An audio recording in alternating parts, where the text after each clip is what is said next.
Please. তোকে টাকা দিয়ে কিনেছি কি ওইসব লাগিয়ে করার জন্য? একদম কথা না বলে চুপ করে শুয়ে থাক। প্লিজ তাড়াতাড়ি করুন, ব্যথা পাচ্ছি।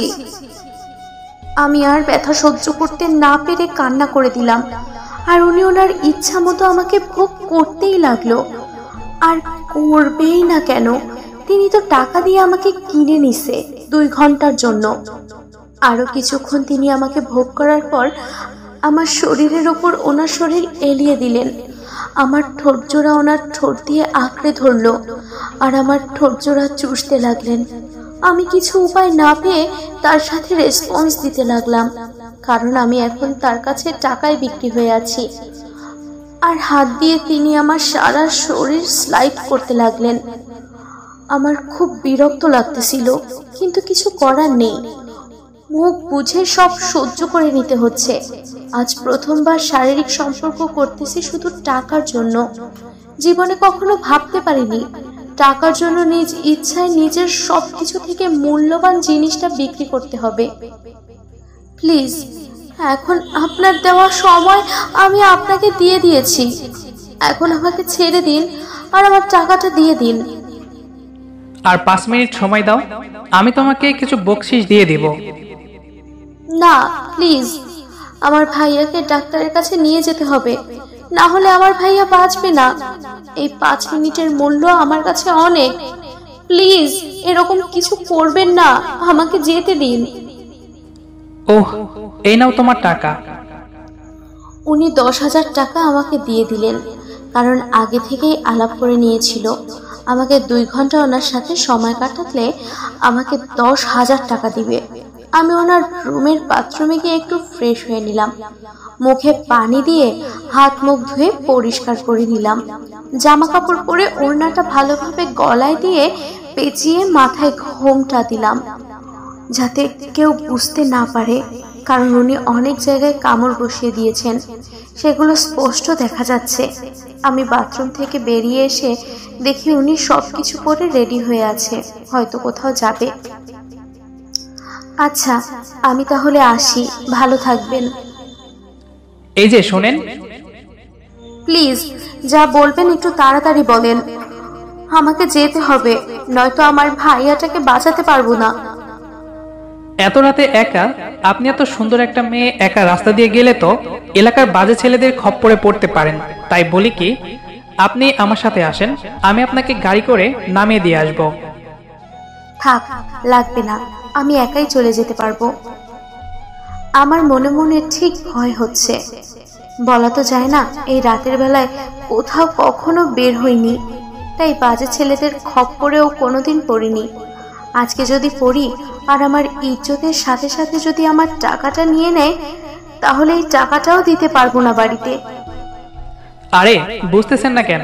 এই এলাকায় বাজে ছেলে পেলের অভাব নেই, তাই আপনাকে অফার করলাম, যদি ইচ্ছে হয় আসেন, নয়তো চলে যেতে পারেন। আমি আর কোনো কিছু না ভেবে রাজি হয়ে গেলাম, কারণ এনাকে ভয় পেয়ে আর কি হবে, আমার সবকিছু তাকে দিয়ে দিয়েছি, তাই ওনার সাথে যাওয়াই উত্তম হবে। নয়তো রাস্তায় খারাপ ছেলেদের খপ্পরে পড়লে আত্মহত্যা করা ছাড়া আর কিছুই করতে পারবো না। তারপর আমি ওনার গাড়িতে উঠে পড়লাম। চুপচাপ ফাঁকা রাস্তায় গাড়ি চলছে, দুজনের মুখে কোনো রকম কথাবার্তা নেই, কিন্তু আমার খুব টেনশন হচ্ছে। আমার ভাইয়াকে বাঁচাতে পারবো তো, নাকি আমি ব্যর্থ হব? না না, এসব আমি কি ভাবছি, আমার ভাই ঠিক হয়ে যাবে। আমি এসব ভাবছি, হঠাৎ করে উনি আমাকে কিছু জিজ্ঞেস করলেন। আচ্ছা, আমাকে কি বলা যায় যে আপনার ভাইয়ের কি হয়েছে? লিভারের সমস্যা হয়েছে, অপারেশন করাতে হবে।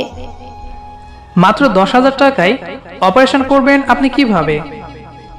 মায়ের কিছু স্বর্ণ এর জিনিসপত্র ছিল, সেগুলো বিক্রি করে দিয়েছি, তাতে কিছু টাকা হয়েছে। 10,000 টাকা কম ছিল। কেউ ধার দিতে চায় না, কারণ আমার বাবা নেই, যে ইনকাম করে তাদের ধার পরিশোধ করে দেবে। আমি এত করে সবাইকে বললাম যে আমি জব করে আপনাদের টাকা দিয়ে দেব 1 মাসের ভিতরে, কিন্তু কেউ রাজি হলো না। অনেক কান্নাকাটি করেছি এবং তাদের হাতে পায়ে ধরেছি, তাও তারা রাজি হয়নি। শেষ পর্যন্ত কোনো উপায় না পেয়ে তখন আমি মনে মনে ভাবতেছি, ছি, এটা আমি কি করলাম? আমি এত বড় অমানুষ হলাম কি করে? একটা নিরীহ মেয়ের ইজ্জত নিয়ে নিলাম, তাও আবার টাকার বিনিময়ে। যদি একটাবার তার জীবনের কাহিনী শুনতে চাইতাম, তাহলে হয়তো আমি তার সাথে এরকম কিছুই করতাম না। আর আমিও এর আগে কোনো মেয়েকে এরকম ভাবে ছুঁয়ে দেখিনি। প্লিজ কান্না করবেন না। আপনি যদি এরকম ভাবে ভেঙে পড়েন, তাহলে আপনার ভাইয়ের পাশে থাকবে কে?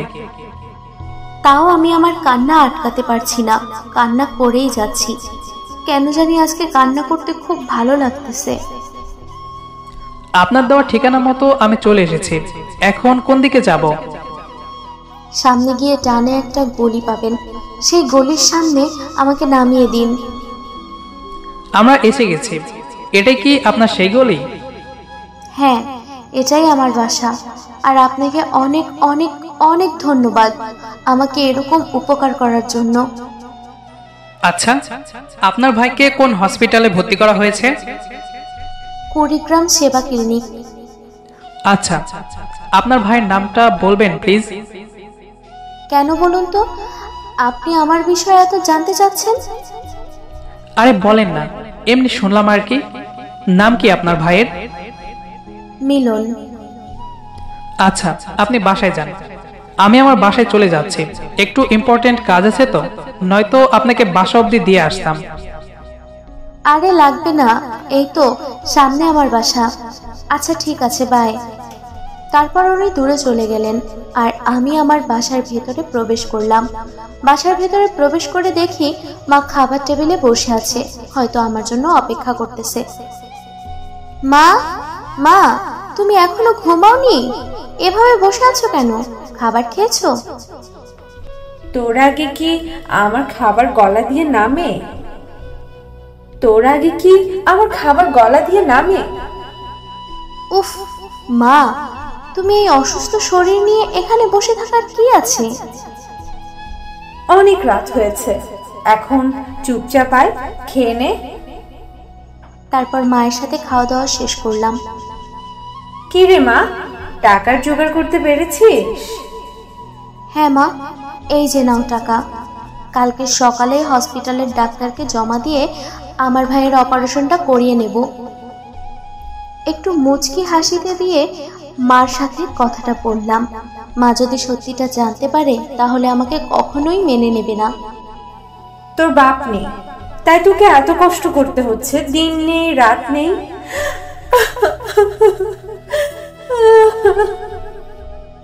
মা প্লিজ কান্না করো না এভাবে।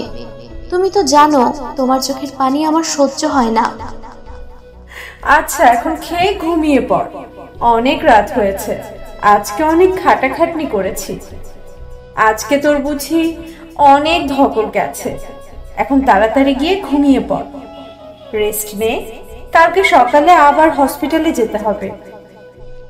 মা, তুমি আবার বেশি রাত না জেগে তাড়াতাড়ি গিয়ে ঘুমিয়ে পড়ো, কালকে সকালে একটু কাজ করতে হবে। তারপর আমি মায়ের রুম থেকে এসে আমার রুমে আসলাম। এসে গলা থেকে ওড়না সরিয়ে আয়নার সামনে দাঁড়িয়ে দেখি অনেক জায়গায় দাগ হয়ে আছে। তার সেই স্পর্শগুলো মনে পড়লেই ডুবরে কান্না করতে ইচ্ছে করে। দৌড়ে বাথরুমে চলে গেলাম, গিয়ে শাওয়ারটা ছেড়ে দিয়ে নিতে বসে পড়লাম। আর যেসব জায়গায় দাগগুলো আছে সেখানে সেখানে তিনি আমাকে স্পর্শ করেছে, সেই জায়গাগুলো ঘষতে লাগলাম আর কান্না করতে লাগলাম। এতদিন থেকে আমি এত কষ্ট করে নিজেকে ঠিক রেখেছি, কোনো প্রেম করিনি। সেই মেয়ে আজকে। আমি সবসময় একটা জিনিস চিন্তা করেছি, প্রেম করব না, বিয়ের পর স্বামীকে আমার সবটা দিয়ে ভালোবাসবো। কিন্তু আজকে আমার সেই স্বপ্নের মাটি চাপা দিতে হলো। তারপর রুমে এসেই ঘুমিয়ে পড়লাম। 30 মিনিট পর, এরকম করো কেন? টাকা দিব তো, তার বিনিময়ে তুমি তোমার সুন্দর দেহটা দাও। প্লিজ না, এরকম করবেন না। আমি যতই পিছে যাচ্ছি লোকটা ততই এগিয়ে আসতে লাগলো। তোমার না টাকা লাগবে, আমি দিব তো, তার জন্য তুমি তোমার দেহটা দাও। আমি কান্না করতেছি আর পালানোর চেষ্টা করতেছি, কিন্তু পারছি না। লোকটা হঠাৎ করে আমার ওড়না ধরে টান দিলেন।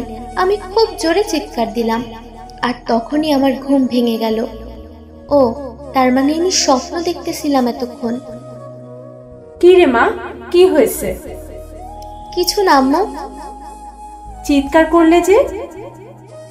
একটা বাজে স্বপ্ন ছিল আম্মু। ঘুমিয়ে পড়ো।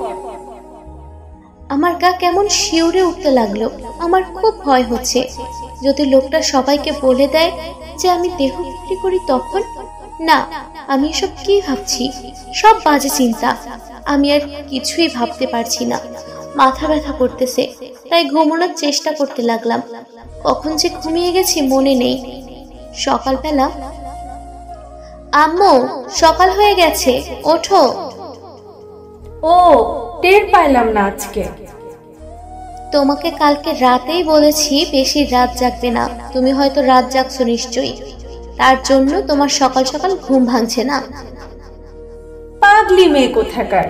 যখন মা হবি না, তখন সন্তানের কিছু হলে বুঝতে পারবি যে মায়ের মন কি বলে। ওহ আম্মু, সকাল সকাল মেজাজটা খারাপ করে দেবে না, বুঝেছো? আমি কত কষ্ট করে টাকা আনলাম যে ভাইকে তাড়াতাড়ি বাসায় নিয়ে আসবো, আর এখন তোমার বকবক শুনতে হচ্ছে আমাকে। তাড়াতাড়ি ওঠো তো। আম্মু আর কিছু বললো না, চুপচাপ উঠে ওয়াশরুমে চলে গেল ফ্রেশ হওয়ার জন্য। জানে যে এখন কিছু বললে আমি রেগে যাব। আমার ভাইকে নিয়ে আমার খুব চিন্তা হচ্ছে। আমার ভাইকে আমার মায়ের বুকে ফিরিয়ে দিতে পারবো তো? আল্লাহ, এমন কিছু আমাদের সাথে করিও না যার জন্য আমার মায়ের বুকটা খালি না হয়। যে ভাইয়ের জন্য আমি আমার সবচেয়ে বড় সম্পদ বিক্রি করে দিয়েছি, সেই ভাইটাকে তুমি নিয়ে নিও না। এদিকে গল্পের সেই ছেলেটি হসপিটালে এসে মিলনকে খুঁজতে লাগলো। এই যে নার্স, গত কয়েকদিন যাবত মিলন নামে কোনো পেশেন্ট আছে? হ্যাঁ আছে, তবে আপনি রোগীর কে হন? আর আমার জানা মতো রোগীর শুধু মা আর বোন আছে, তাহলে আপনি কে? আমি মিলনের ভাইয়া লাগি। আমি ওর বোনের স্বামী। ও আচ্ছা, আসেন আমি আপনাকে রুম দেখিয়ে দিচ্ছি। আমাকে রুম দেখিয়ে দিতে হবে না, এখানে সব থেকে ভালো ডাক্তারকে। আমাকে সেই রুমে নিয়ে চলুন। আপনি এসেছেন রোগী দেখতে, তাহলে ডাক্তার দেখিয়ে কি করবেন? আমি বুঝতেছি না আপনি এত কথা বলেন কেন। আপনি এই হসপিটালের নার্স, তাহলে আপনাকে আমি যেটা বলছি আপনার দায়িত্ব আমাকে সঠিক জায়গা মতো পৌঁছে দেওয়া। ওকে, আমার সাথে সাথে আসুন। এখানে একটু দাঁড়ান, আমি স্যারের সাথে কথা বলে আসি। একটু তাড়াতাড়ি করবেন প্লিজ। ওকে স্যার, আপনার সাথে কেউ একজন দেখা করতে চায় মিলন নামের পেশেন্টের ব্যাপারে।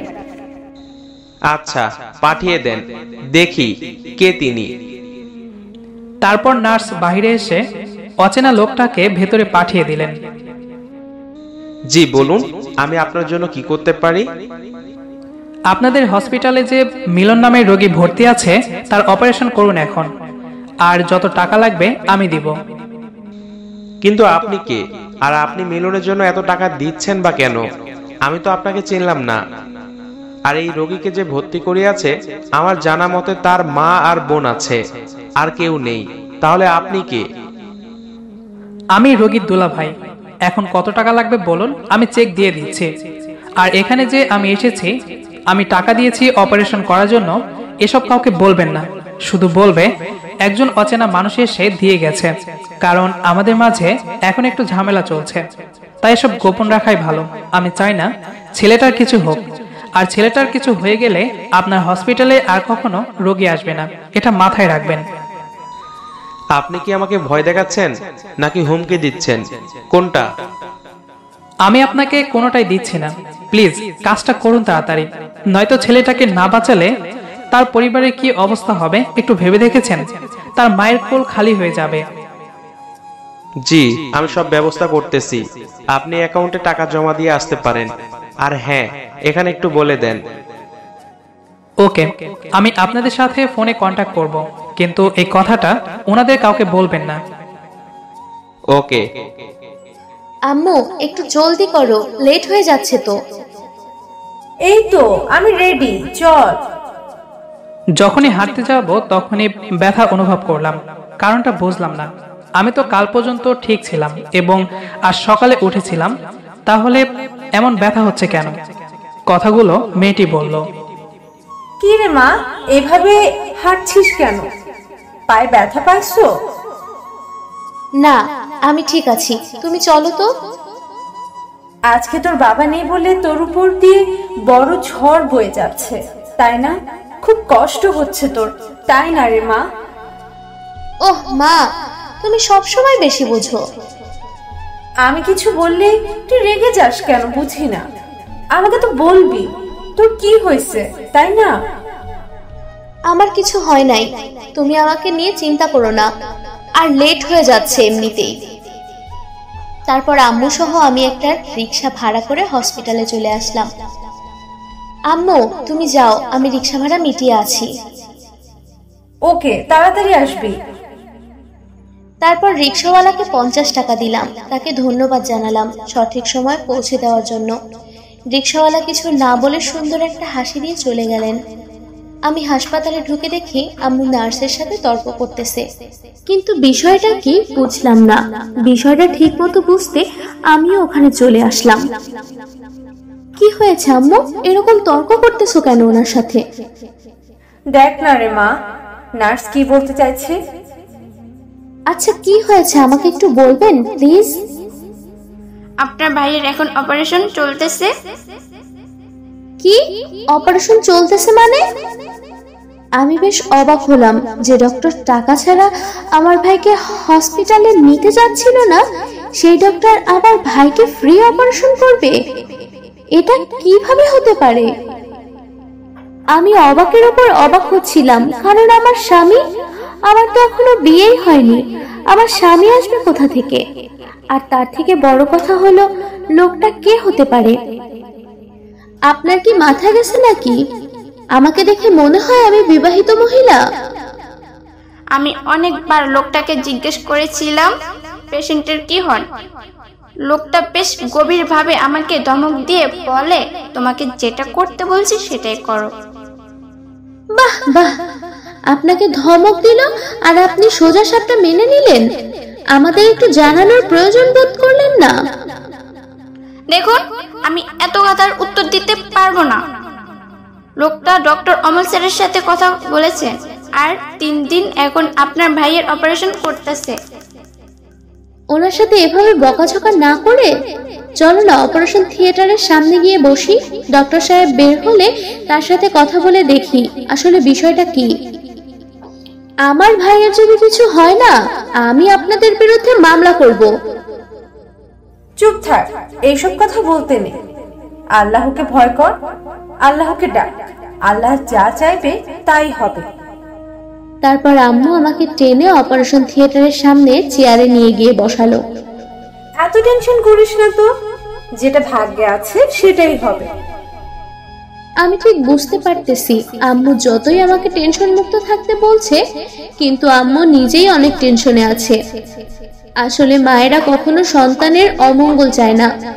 আমাকে ঠিক থাকতে বলছে, অথচ নিজের ভেতরে কতটা ক্ষতবিক্ষত হচ্ছে সেটা হয়তো আমি অনুভব পর্যন্ত করতে পারছি না। আমাকে সত্যি করে একটা কথা বলবা? পাগলি মেয়ে, দেখো কি বলে। আচ্ছা বল। তুমি আমাদেরকে খুব ভালোবাসো তাই না? পাগলি মেয়ে, কি যা তা বলতেছিস? কথাটা বলে আম্মু কান্না করে দিল।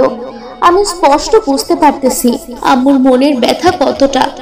কিছুক্ষণের মধ্যে ডাক্তার সাহেব বেরিয়ে এলেন। তাহলে আপনারা এসেছেন। আমার ছেলের এখন কি অবস্থা ডাক্তার সাহেব? এখন আপনারা অনেক চিন্তামুক্ত রাখতে পারেন। 24 ঘন্টার মধ্যে জ্ঞান ফিরে আসবে। আল্লাহর কাছে কোটি কোটি বার শুকরিয়া, আলহামদুলিল্লাহ। এই শুনছিস রে মা, আমার ছেলে ভালো হয়ে যাবে। আম্মু খুশিতে কান্না করে ফেললো। ডাক্তার সাহেব, আমি কি এখন আমার ছেলেটাকে একটু দেখতে পারি? এখন দেখতে পাবেন না, একটু পর আপনার ছেলেকে কেবিনে শিফট করা হবে, সেখানে গিয়ে দেখতে পারবেন। ও আচ্ছা। আপনারা এখানে একটু অপেক্ষা করুন, একটু পর নার্স আপনাদের ডেকে নিয়ে যাবে। ডাক্তার আঙ্কেল, আপনার সাথে আমার কিছু কথা ছিল জরুরি। হ্যাঁ, বলো মা, কি বলতে চাও? আপনি তো প্রথমে টাকা ছাড়া আমার ভাইকে আপনাদের হসপিটালে নিতেই চাচ্ছিলেন না, আর এখন আপনি আমাদের কাছে টাকা না নিয়ে অপারেশনটা করলেন। আমি না কিছুটা বুঝতেছি না, ব্যাপারটা কি, আমাকে একটু খুলে বলবেন? আসলে মা, আমার এখানে কিছু করার নেই। ঊর্ধ্বতন কর্মকর্তাদের আদেশ আমাদের মানতে হয়। আমরা এখানে চাকরি করি, আমাদের নিজস্ব প্রতিষ্ঠান না। আর তুমি বললা না টাকা ছাড়া অপারেশন করলাম কিভাবে? আমাদের কাছে টাকা জমা হওয়ার পর তোমার ভাইয়ের অপারেশনটা হয়েছে। টাকাটা দিল কে? আর হঠাৎ করে এত টাকা আমার ভাইয়ের জন্য দিবেটা কে? দেখো মা, এটা আমি বলতে পারবো না। আমি বেশ অবাক হলাম, কিন্তু কেন আঙ্কেল? শুধু এটা জেনে রাখো, তোমার আপন কেউ টাকাটা দিছে, আর তার নাম, ঠিকানা বা পরিচয় তোমাকে এখন দিতে পারবো না, যদি তিনি অনুমতি না দেন তো। উনি অনুমতি দিবে মানে? আসলে আমি তাকে কথা দিয়েছি, আর আমি কথা দিলে কথা রাখার চেষ্টা করি। আমি এখন আসছি, একটু পর নার্স এসে আপনাদের কেবিনে নিয়ে যাবে। ডক্টর আঙ্কেল আরেকটু কানাইয়া দাঁড়ালেন না, চলে গেলেন তার নিজের কেবিনে। যে আমার এত বড় উপকার করেছে, আমি দোয়া করি তার জন্য সবসময় মঙ্গল হয়। হ্যাঁ মা, এত বড় উপকার যে করেছে তার তো মঙ্গল কামনা করা আমাদের উচিত। এতক্ষণ তো ভালোই ছিলাম, এখন একটু ব্যথা ব্যথা অনুভব হচ্ছে। আর ব্যথা অনুভব হতেই আমার গতকাল রাতের কথা মনে পড়ে গেল। আম্মুকে তো এই কথা বলাও যাবে না, বললে আম্মু আমার মুখটা দেখতে চাইবে না। কি করব ভেবে পাচ্ছি না। আম্মু, তুমি এখানে একটু বসো, আমি একটু আসি। এখন তুই কোথায় যাবি? আম্মু, আমি একটু বাথরুমে যাব। ওকে। আম্মুকে মিথ্যা কথা বলে আমি একটু গাইনি ডক্টরের সাথে দেখা করতে গেলাম। ওনার সাথে কথা বলে কিছু পরামর্শের সাথে একটা মেডিসিন লিখে নিলাম, যাতে করে খুব তাড়াতাড়ি ব্যথাটা দূর হতে সাহায্য করে, নয়তো আম্মুর চোখে খুব জলদি ধরা পড়ব। টাকা মানুষকে কত কিছু করতে বাধ্য করে। গতকাল আমি এই সময় একজন ভার্জিন ছিলাম, আর আজকে এই সময় আমি একজন নষ্ট মেয়ে। আসলে নিয়তির পরিহাস কোন দিকে যায় বোঝা বড় মুশকিল। হয়তো এই খবরটা যদি কেউ জানতে পারে, তাহলে এইসব সমাজে আমি আর মুখ দেখাতে পারবো না। আমি এসব ভাবতেছি আর আনমনে আসতেছি, হঠাৎ করে কে জানি আমার হাত ধরে টান দিলেন। আরে আপনি এখানে কিভাবে? তার আগে বলেন, এখন আপনি কেমন আছেন? আমার ভালো থাকা না থাকা সেটা পুরোটাই নির্ভর করে আমার ভাইয়ের উপর আর আমার মায়ের উপর। তারা দুজন ভালো থাকলে আমি ভালো থাকি। এত খেয়াল রাখেন আপনার পরিবারের ওপর? যদি তাদের খেয়াল না রাখি, তাহলে আমি পৃথিবীতে বেঁচে থাকবো কি নিয়ে? আপনার সাথে যুক্তিতে হয়তো আমি পারবো না, কারণ আপনি অনেক যুক্তি দেখাতে পারেন। আপনি বললেন না তো এখানে কেন এসেছেন? এসেছিলাম, একটু কাজ ছিল।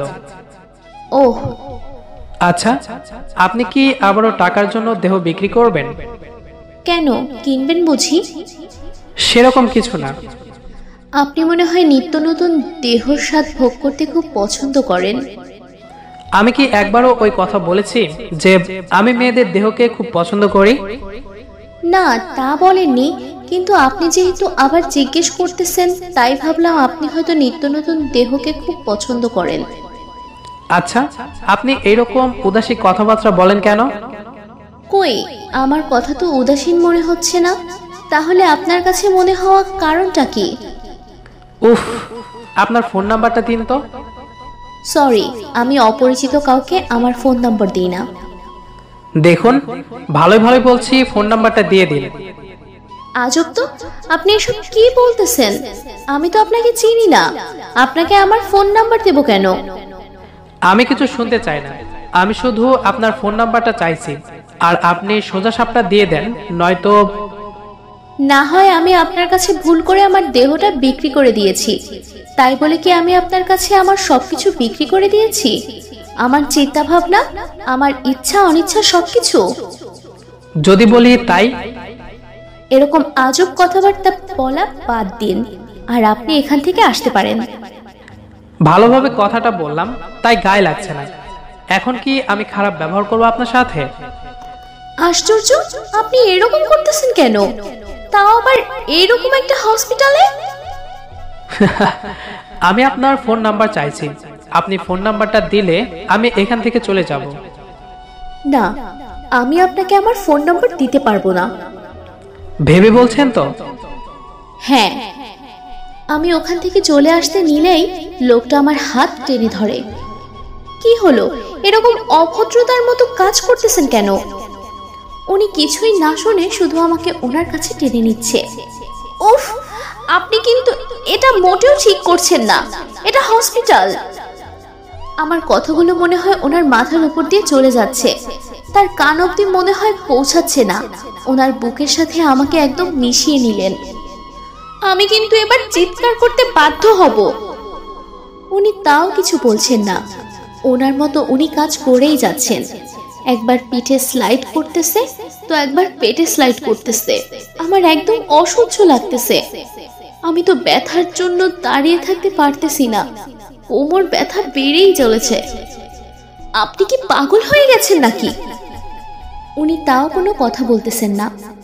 আমি আমার সর্বশক্তি দিয়ে ওনাকে সরানোর চেষ্টা করতেছি, কিন্তু তাও পারতেছি না, কারণ আমার শক্তির কাছে ওনার শক্তি অনেক বিশাল। আমি কান্না করে দিলাম ওনার এরকম ব্যবহার দেখে। আমি ভাবতে পারিনি উনি এখানে এরকমটা করবে আমার সাথে।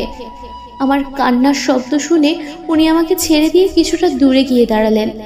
আমি আর আমার রাগটাকে কন্ট্রোল করতে না পারায় ওনাকে সজোরে একটা থাপ্পড় মারলাম। নিজেকে কি ভাবেন? আপনার না হয় কোটি কোটি টাকা আছে, আপনি চাইলেই দিনে 10 থেকে 12টা মেয়েকে ব্যবহার করতে পারেন। আমরা গরিব মানুষ, আমাদেরও তো টাকা পয়সা নেই। অভাবে পড়ে নিজের সবচেয়ে বড় সম্পদ সেটাকে বিক্রি করে দিছি। আর সব থেকে বড় কথা, আপনি আমাকে টাকা দিয়েছেন, আমার দেহ ভোগ করেছেন, তাহলে এখন আপনি আমার সাথে এরকম জোর করতেছেন কেন? আমি তো বলেই দিয়েছি আমার নম্বর আপনাকে দিতে পারবো না। আর আপনি যেটা আমার সাথে করলেন, ছি, এটা আমি কখনো ভাবতে পারিনি। আরে আমি কাকে কি বলছি যে টাকা দিয়ে নিত্য নতুন মেয়েকে ভোগ করে, তার ভিতর মানুষত্ব থাকতে পারে না, এটা আমার জানা উচিত। কান্না করতে করতে কথাগুলো বলে ফেললাম। আসলে মানুষ যে নিজেকে কিভাবে টাকার কাছে সবকিছুই মূল্যহীন। শুনুন, আমি আর কিছু শুনতে চাই না, আপনি এখন আমার চোখের সামনে থেকে যাবেন। কথাটা বলে আমি ওখান থেকে চলে আসলাম। উনি পিছন থেকে অনেকবার ডেকেছেন, বাট আমি এরকম বেয়াদব মানুষের সাথে কথা বলতে চাই না। আমি আম্মুর কাছে গিয়ে বসলাম। কিরে মা, এতক্ষণ কোথায় ছিলি? আর তোর চোখে পানি কেন? আসলে আম্মু, আমার একজন পরিচিত বন্ধুর সাথে দেখা হয়েছিল তো, তার সাথে কথা বললাম, আর চোখে মনে হয় কিছু পড়েছে, তাই পানি চলে এসেছে। তুই কি আমার থেকে কিছু লুকোতে চাচ্ছিস? আরে আম্মু, তুমি কি বলো? তোমার থেকে আমি কি লুকাবো? দেখ মা, তোর মনের ভিতরে কি চলছে আমি জানি না, তবে শুধু একটা কথাই মনে রাখবি, যা করবে ভেবে চিন্তে করবে। আম্মু, তুমি শুধু শুধু চিন্তা করতেছো। আমাকে নিয়ে তোমাকে কোনো চিন্তা করতে হবে না, চলো ভাইয়াকে দেখে আসি। যদি কোনো সমস্যা হয় মায়ের কাছে লুকাবি না। আরে আম্মু, তোমার কাছে লুকাবো এমন কোনো কথা আছে নাকি আমার পেটে পেটে? যা থাকে সব তো তুমি জানো। আপনার ভাইয়াকে কেবিনে শিফট করা হয়েছে, এখন দেখতে পারেন তাকে, কিন্তু তার সাথে এখন কথা বলতে পারবেন না। 72 ঘন্টা পর তার সাথে কথা বলতে হবে আপনাদের। থ্যাংক ইউ নার্স, আর সরি। সরি বলতে হবে না, আমাদের বোঝা উচিত ছিল এটা। এখন যান, দেখে আসুন, আপনাদের অপেক্ষার প্রহর শেষ। তারপর আম্মু আর আমি কেবিনে গেলাম। গিয়ে দেখি আমার ভাইটা শুয়ে আছে। কি সুন্দর লাগতেছে তাকে। এদিকে, হ্যালো শামিম, একটা মেয়েকে তুলে আনতে হবে। তোর আবার মাথায় কি ঢুকলো? মেয়েকে তুলে আনবি মানে? তোকে যেটা বলছি সেটাই কর, আর সবাইকে বলে দে আজকে আমি বিয়ে করতে যাচ্ছি রাতে। মানে তোর মাথা ঠিক আছে নাকি গেছে মাল খেয়ে? আমি একদম ঠিক আছি, তোকে যেটা বললাম সেটা কর তাড়াতাড়ি। ভালো করে ভেবে দেখ, এসব কাজ করা ঠিক হবে না, পুলিশ কেস পর্যন্ত হতে পারে। তুই আমার রাগ সম্পর্কে ভালোভাবে জানিস, আমার মাথাটা এখন গরম আছে। আর আমি যেটা করতে চাই সেটা করি, তুই তো সেটাও ভালো করে জানিস। তাহলে এরকম ন্যাকামি না করে আমি যেটা বলছি সেটা কর, নয়তো তোকে আজকে আমি। ওকে, তোর যা ইচ্ছা তাই হবে, কিন্তু এর মাঝে আমাকে টানবি না। তার মানে তুই আমাকে এই কাজটা করতে সাহায্য করবি না, তাই তো? আমি কি বলছি যে আমি সাহায্য করব না? দেখ, এরকম পেঁচাই কথা বলবি না, সরাসরি বল এখন কি আমাকে সাহায্য করবি কিনা। ওকে, সাহায্য করব। এখন মেয়ের ছবি পাঠা, ঠিকানাটা দে। মেয়েটার ছবি তো আমার কাছে নাই, আর ঠিকানাটা আছে। এরকম বোকার মতো কথা বলবি না তো। তুই ঠিকানা দিবি আর আমি যাকে তাকে তুলে আনবো সেটা তোর মনের মানুষ হবে না। আবার তাকে রেখে আসবো, আবার আরেকটাকে তুলে আনবো, সেটা হবে না। আবার তুলে আনবো, সেটা হবে না। আবার তুলে আনবো। আমি কি এক এক করে ওই এলাকার সব মেয়েকে তুলে আনবো নাকি? তুই গাধার মতো কথা বলা বন্ধ কর। আমি যাব তোর সাথে, বুঝছিস? আর আমি যাকে দেখিয়ে দেব তাকে তুলে আনতে হবে, অন্য কাউকে না। আর তুলে আনার পর যদি মেয়েটা বিয়ে করতে রাজি না হয় তখন? বিয়ে করতে রাজি হবে না মানে? 100 বার রাজি হবে। জোরপূর্বক বিয়ে করব আমি। তাতে কি মেয়েটা তোকে মন থেকে ভালোবাসবে? ওই মেয়ের মনে তোর জন্য শুধু ঘৃণা থাকবে, আর কিছু থাকবে না, বুঝেছিস? এখনো ভেবে দেখ ব্যাপারটা। ওই, তুই আমাকে জ্ঞান দিবি না, যেটা করতে বলতেছি সেটাই কর। আর আমি বাসায় যাচ্ছি, সন্ধ্যায় তোর সাথে দেখা হচ্ছে। অন্তত আঙ্কেল আন্টিকে বলিস যে তুই বিয়ে করতে যাচ্ছিস। আপাতত কাউকে জানাবো না, শুধু তুই, আমি আর মেয়েটা, আর অন্য কেউ জানবে না। মানে তুই কি লুকিয়ে বিয়েটা করতে চাচ্ছিস? কিছুটা সেরকমই। আচ্ছা, তোর যেটা মন চাই সেটাই কর, আমি তোকে বোঝাতে পারবো না। তোকে বোঝাতে গেলে আমি পাগল হয়ে যাব। আচ্ছা বাই, সন্ধ্যায় দেখা হচ্ছে। ওকে। তারপর আমি ফোন কেটে দিয়ে বাড়ি গেলাম। এদিকে আম্মু, তুমি বাসায় যাও, আমি ভাইয়ের সাথে রাতে থাকবো। আরে পাগলি মেয়ে, কি বলিস? আমি থাকবো, তুই বাসায় গিয়ে থাক। আরে আম্মু না, তোমার এখানে থাকতে কষ্ট হবে, আর আমি এটা কখনোই চাই না যে আমি থাকতে আমার মা কষ্ট করবে। আরে পাগলি মেয়ে, চুপচাপ থাক, বাসায় যা, আমি থাকতে পারবো। আম্মু, তুমি বোঝার চেষ্টা করো, তোমার শরীরের অবস্থা খারাপ। তুমি বাসায় যাও, আমি এখানে থাকতে পারবো। আমি তোকে আদেশ করতেছি, তুই এখন বাসায় যাবি, আর আমি এখানে থাকবো। উফ আম্মু, আর কোনো কথা হচ্ছে না। ওকে, তাহলে আমি বাসায় যাচ্ছি। টেবিলে সবকিছু রাখা আছে, সময় মতো ভাইয়াকে ওষুধ খাইয়ে দিও। আর তুমিও ঠিক মতো ঘুমিয়ে পড়ো, রাত জেগো না আবার। আচ্ছা, তোর কথাই হবে। এখন তুই বাসায় যা, সন্ধ্যা হয়ে যাচ্ছে। এখন ছেলেকে পাইছো তো মেয়েকে তাড়িয়ে দিচ্ছ, তাই না? এখন কোনো বকা দেওয়ার ইচ্ছে নেই আমার, তাই চুপচাপ আছি। যদি বকা শুনতে না চাস তাহলে বাসায় গিয়ে রেস্ট নে, কাল সকাল সকাল চলে আসিস। ওকে আমার লক্ষ্মী আম্মু। আম্মুর গালে একটা পাপ্পি দিয়ে বেরিয়ে পড়লাম। পাগলি মেয়ে আমার, আজকে যদি তোর বাপ বেঁচে থাকতো তোকে একটুও কষ্ট করতে হতো না রে মা। হসপিটাল থেকে বেরিয়ে দেখি রাস্তায় কোনো রিক্সা দেখা যাচ্ছে না। সন্ধ্যার সময় তো, তাই সচরাচর এখানে সন্ধ্যার সময় এসে রিক্সা পাওয়া যায়, কিন্তু আজকে কেন জানি রিক্সা দেখতে পাচ্ছি না। উফ, কেমনটা লাগে। একটা রিক্সাও নেই, এখন হেঁটে যেতে হবে। ভাবতেই কান্না পাচ্ছে, এমনিতেই ব্যথা, তার উপর যদি এতটা পথ হেঁটে যাই, না জানি সকালে ঘুম থেকে উঠতে পারবো কিনা। এই ওই দিক দেখতে লাগলাম কোনো রিক্সা দেখা যায় কিনা, কিন্তু না, হয়তো আমার ভাগ্যটাই খারাপ। দূর, আর কিছু না ভেবে হাঁটা শুরু করলাম।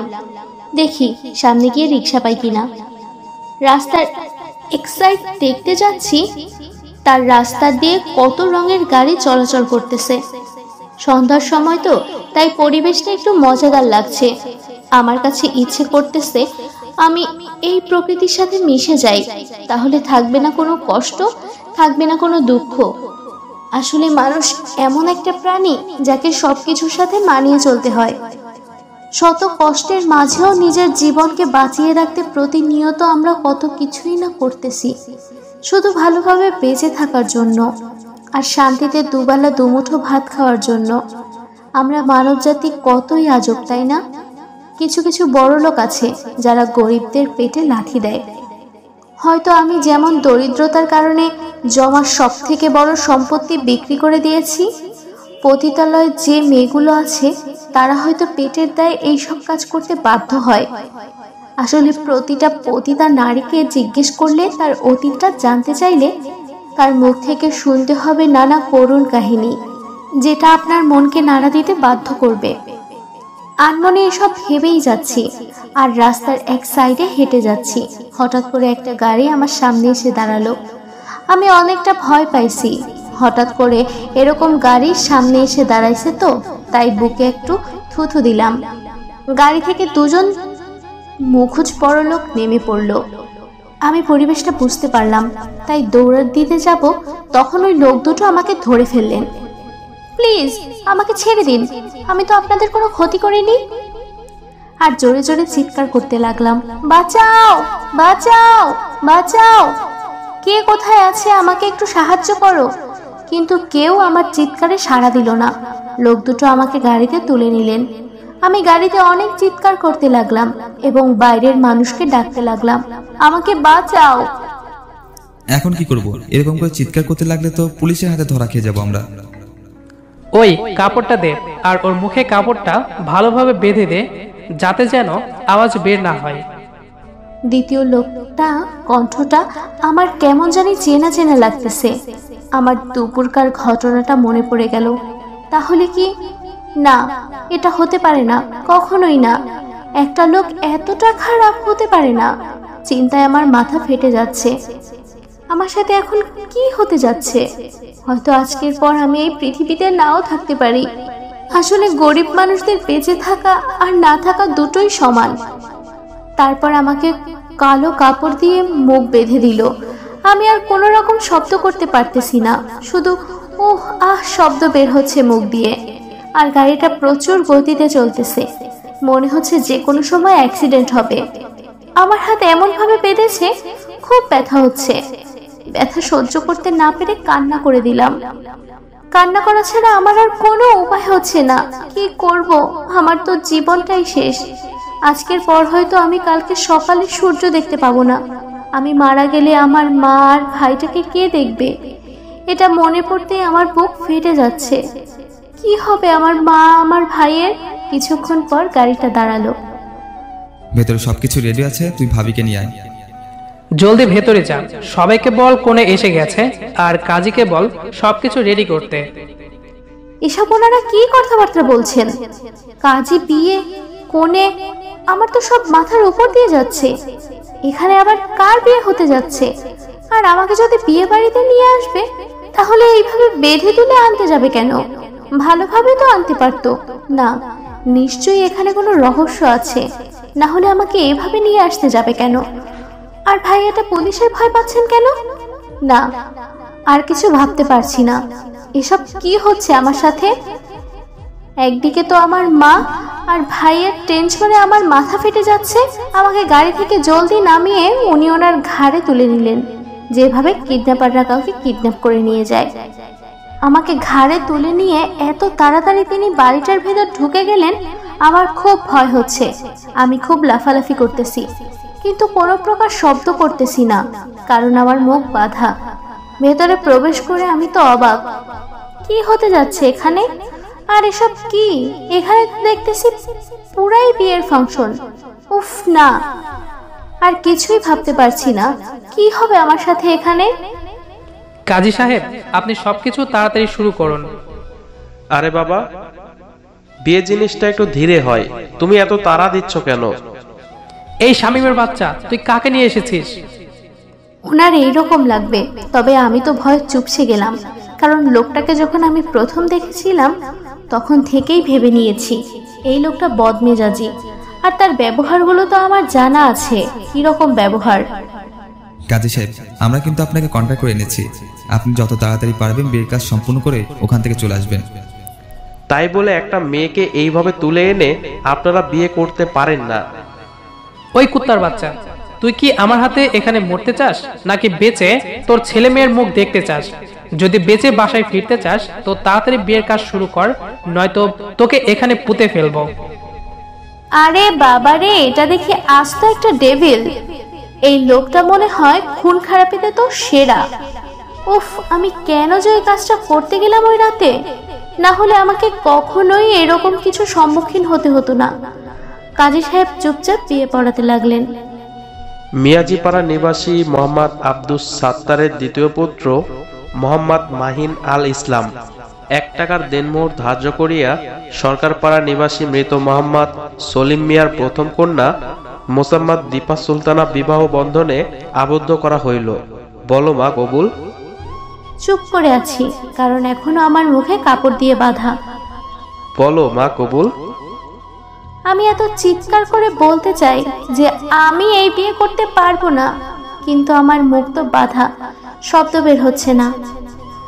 কি হলো, ভালোই ভালোই কবুল বলবা নাকি আমার আঙ্গুলটা বাঁকা করতে হবে আবার? কিরে, কেউ এভাবে বিয়ে করে? শালা তুই চুপ থাক। আমার বিয়ে আমি যেভাবে ইচ্ছা সেভাবে করব, তুই কোনো কথা বলবি না। চুপচাপ বসে তামাশা দেখ। আমি এত বিয়ে বাড়িতে গেছি, এত বিয়ে দেখেছি, কোনোদিন দেখি না যে মেয়ের মুখে কাপড় বাঁধা। মেয়ের কথা বলতে পারবে না, কিন্তু বিয়ে হবে। তাই তো, আমি তো এতক্ষণ খেয়ালই করি নাই যে মেয়ের মুখে এখনো কাপড় বাঁধা। আচ্ছা মিয়া, আপনি আপনার বউকে ভালো করে দেখবেন না? আপনার জ্ঞান কি সব উধাও হয়ে গেছে? বিয়ের জন্য পাগল হয়ে গেছেন, তাই না? সবাই কি হাসাহাসি করতেছে, এদিকে আমার কান্না কেউ দেখার মতো কেউ নেই। হয়তো এখানে আমি যতই নানা বলি না কেন কিছু হবে না, আমাকে বিয়ে করবে আজকে রাতেই। উফ। তারপর আমার মুখ থেকে কাপড়টা সরিয়ে নিল, আর আমি জোরে জোরে নিঃশ্বাস নিতে লাগলাম, কারণ এতক্ষণ থেকে ভালোভাবে নিঃশ্বাস নিতে পারিনি। আর কিছুক্ষণ থাকলে হয়তো মরেই যেতাম। এই মেয়ে, এখন সোজা সাপটা কবুল বলে দে। যদি তোর ভাইয়ের আর তোর মায়ের। মানে আপনি এতটা জঘন্য? ভালোই ভালোই বলতেছি, নয়তো তোর ভাইয়া তোর মা কালকে সকালে সূর্যটা দেখতে পারবে না। ছি, একটা মানুষ এতটা খারাপ হতে পারে, এতটা জঘন্য হতে পারে? আপনাকে না দেখলে হয়তো বুঝতাম না। এখন চুপচাপ কবুল বল। যত তাড়াতাড়ি কবুল বলবি তত তোর মা আর ভাইয়ের জন্য মঙ্গল হবে, কারণ এখন তারা অনেক কষ্টে আছে। মানে কি বলতে যাচ্ছেন আপনি? আমার মা আর ভাই ওর যদি কিছু হয় তো আমি আপনাকে মেরে ফেলবো। শামিম, ভিডিও ফুটেজ ওকে দেখা, নয়তো কবুল বলবে না। এসব আমি কি দেখতেছি? আমার মা আর ভাইয়া সুন্দর ঘুমিয়ে আছে, আর কয়েকজন লোক বন্দুক হাতে তাদের দিকে তাক করে আছে। হয়তো আমি কবুল না বললে আমার মা আর ভাই এ দুনিয়াতে বেঁচে থাকতে পারবে না। এসব দেখার পর আমি নিস্তব্ধ হয়ে গেছি। আমার পুরো দুনিয়াটা যেন উলটপালট হয়ে যাচ্ছে। এসব দেখার আগে যদি আমি মরে যেতাম বা আমাকে ধর্ষণ করে মেরে ফেলতো তাই সহ্য হতো, কিন্তু প্রতিনিয়ত ধর্ষণ হতে হতো না এই পশুটার হাতে আমাকে। কবুল বলবি নাকি তোর পুরো ফ্যামিলিকে মেরে ফেলবো? আমি বাধ্য হয়ে কবুল বলে দিলাম। কবুল বলে দিয়ে কান্না করতে লাগলাম, কারণ এখন আমার নিত্য সঙ্গী হবে কান্না। প্রতিদিন রাতে ধর্ষণ করবে ওনার ইচ্ছা মতো, আমাকে ভোগ করবে, ছিঁড়ে খাবে। সংক্ষেপে বিয়েটা সম্পন্ন করে কাজে চলে গেলেন। শামিম, তুই এখন বাসায় যা, আর এই খবরটা কাউকে জানাবি না এখন। তার মানে উনি আমাকে এখানে লুকিয়ে বিয়ে করলেন, যাতে যেন প্রতিদিন ধর্ষণ করতে পারে, বৈধ ধর্ষণ। তবে মেয়েটার উপর অতিরিক্ত কিছু করিস না, যাতে বেঁচে থেকেও মরার মতো বাঁচতে হয়। তুই এখন চুপচাপ চলে যা, আর আমি আমার বউকে কিভাবে রাখবো, কিভাবে দেখবো, কিভাবে আদর করব, সেটা একান্তই আমার ব্যাপার। তোর এই বদমেজাজি রাগের কারণে একদিন তোকে পস্তাতে হবে। সেই দিনই শামীমের কাছে এসে তোকে কান্না করতে হবে। দেখে নিস, কথাটা মিলিয়ে নিস। মাহিনের কখনো এরকম সময় আসবে না। শামীম ভাই আর কোনো কথা না বলে চুপচাপ ওখান থেকে চলে গেলেন। জানে এখানে কথা বলা তার বৃথা হবে। শামীম ভাই চলে যাওয়ার সাথে সাথে উনি আমার হাত ধরে একটা রুমের দিকে নিয়ে যেতে লাগলেন। বুঝতে পারলাম এখন আমাকে ভোগের শিকার হতে হবে। তোর সাহস কত বড়, তুই আমাকে ফোন নাম্বার দিস নাই? আমি শুধু অবাক হয়ে তাকিয়ে আছি ফোন নম্বরের জন্য। এত কিছু। এখন ফোন নাম্বার না, তোকে আমি প্রতিদিন এই ধর্ষণ করব। আমি আর কান্নাটা আটকে রাখতে পারলাম না। তোর এরকম ন্যাকা কান্নার কোনো মূল্য আমার কাছে নেই। তুই শুধু আমার কাছে ভোগের পণ্য। কথাটা বলে উনি আমার বুক থেকে ওড়নাটা টেনে নিলেন। আমি আমার 2 হাত দিয়ে আমার বুক ঢেকে রাখলাম। উফ, কি লজ্জা, কি লজ্জা, লজ্জাবতী রে, তোর লজ্জা আমি বের করতেছি, দাঁড়া। ওনার মুখ থেকে এরকম নোংরা কথাগুলো আমার কলিজায় কেটে যাচ্ছে। ওনার প্রতিটা কথা যেন আমার গায়ে কাটার মতো জ্বালা দিতে লাগলো। আজকে আমি তোকে সবকিছু খুলে তোর সাথে ডান্স করব। কথাটা বলে উনি আমার দিকে এগিয়ে আসতে লাগলো, আর আমি পিছিয়ে যেতে লাগলাম। আমি কখনোই ভাবতে পারিনি জীবনে এরকম একটা সময় আমার সামনে এসে দাঁড়াবে, আর আমি আমার কান্নাটার 4 দেয়ালের মাঝে বন্দী। প্লিজ আপনি একটু শান্ত হয়ে বসেন, প্লিজ। অনেক কষ্টে কথাটা মুখ দিয়ে বের করলাম। ওনার রাগ দেখে আমি পুরোটাই শুদ্ধ হয়ে গেছি। কি হচ্ছে আমার সাথে এখানে? কেন এত তাড়াতাড়ি তোর দিমাগ শেষ হয়ে গেল? আমি আমার কিসের জন্য দিমাগ দেখাবো আপনাকে? আমার যা কিছু ছিল সব তো আপনি লুটে নিয়েছিলেন। আমি তো দেহ লুটে নিয়েছিলাম, এটাই বলতে চাচ্ছিস তুই, তাই না? আসলে আপনি আপনার রাগটা একটু কন্ট্রোল করেন আর শান্ত হয়ে বসে আমার কথাগুলো শুনেন, প্লিজ। তোর কোনো কথা শোনার আমার সময় নেই। এখন থেকে তুই শুধু আমার কথা মতো চলবি, নয়তো আমি কখন কি করে বসবো সেটা নিজেও জানি না। কথাটা বলে উনি আমার হাত ধরে টেনে আমাকে বিছানায় ফেলে দিলেন। প্লিজ এরকম কিছু করবেন না, আমার কিছু সমস্যা আছে। তাতে আমার কি হয়েছে? আপনি বোঝার চেষ্টা করুন। এখন আমি আপনাকে সেই সুখটা দিতে পারবো না, আর একটা মেয়ের ইচ্ছার বিরুদ্ধে কিছু করলে সেটা ধর্ষণের শামিল হবে। আপনি একটু বুঝুন, এখন তো আমি আপনার বউ, তাই না? তুই কোনোদিন আমার বউ হওয়ার যোগ্য ছিলি না, আর হবিও না, বুঝছিস? আমি তো তোকে শুধু ভোগ করার জন্যই বিয়ে করেছি। আমি কখনো এটা আশা করিনি ওনার মুখ থেকে, আর আমি এর থেকে ভালো কিছু আশা করতে পারি না। আমার মতো মেয়ের সাথে এরকমটাই হয়। যে মেয়ে সামান্য 10,000 টাকা জোগাড় করতে পারে না, তার জন্য দেহ বিক্রি করতে হয়, সেই মেয়ের সাথে আর কি হতে পারে? এখন তো আমার কোনো কথার মূল্য থাকবে না। তারপর উনি আমার উপর শুয়ে পড়লেন। আমার ঠোঁটে তার ঠোঁট দুটো ডুবিয়ে দিয়ে ননস্টপ কিস করতে লাগলেন। আমার খুব বিরক্ত লাগতেছে, কারণ এখন আমার এসব সহ্য হচ্ছে না। আমি ওনাকে এত সরানোর চেষ্টা করতেছি, কিন্তু আমি তার শক্তির সাথে পেরে উঠতে পারতেছি না। আমার ঠোঁট থেকে ওনার ঠোঁট দুটো সরিয়ে আমার গলায় ওনার ঠোঁট দুটো ডুবিয়ে দিলেন এবং ননস্টপ কিস করতে লাগলেন। ওনার প্রতিটা স্পর্শ আমার অসহ্য লাগতেছে। ইচ্ছা করতেছে যদি আমার শক্তি থাকতো তাহলে ওনাকে এখানে মেরে ফেলতাম, কিন্তু আমি তার সাথে এখন পারবো না। আস্তে আস্তে যখনই আমার জামার পিন খুলতে লাগলেন, প্লিজ এরকম কিছু আজকে আমার সাথে করবেন না, আমি খুব অসুস্থ, আপনি বোঝার চেষ্টা করেন। জোরে জোরে কান্না করতেছি আর কথাগুলো ওনাকে বলতেছি, কিন্তু আমার কথাগুলো ওনার কান অবধি পৌঁছাচ্ছে না। ওনার 2 হাত দিয়ে আমার সারা শরীর স্লাইড করতে লাগলেন এবং এটা আমার খুব বিরক্ত লাগছে। আমি জোরে জোরে কান্না করতে লাগলাম। আমি ওনাকে ভালোবাসি না করেই যাচ্ছি, কিন্তু উনি আমার কোনো বাধাই মানতেছে না। ওনার মতো উনি আমাকে ব্যবহার করতে লাগলেন। উনি আমাকে ওনার ইচ্ছা মতো ভোগ করতে লাগলেন, আর আমি ব্যথায় বারবার চিৎকার করে কান্না করতেছি, কিন্তু আমার কান্নার কোনো মূল্য নেই ওনার কাছে। উনি ওনার মতো কাজ করেই যাচ্ছে তার। আমার ব্যথাতে কলিজাটা মনে হয় ফেটে যাচ্ছে। আমার মনে হচ্ছে এই আমি মারা যাব। এত ব্যথা পাচ্ছি যে আমি একসময় অজ্ঞান হয়ে গেলাম। যখন আমার জ্ঞান ফিরল তখন দেখি আমি একদম ঠিক আছি। আমার শরীরে কোনো ব্যথা অনুভব হচ্ছে না, বা আমি কোনো রকম অস্বস্তি বোধ করতেছি না।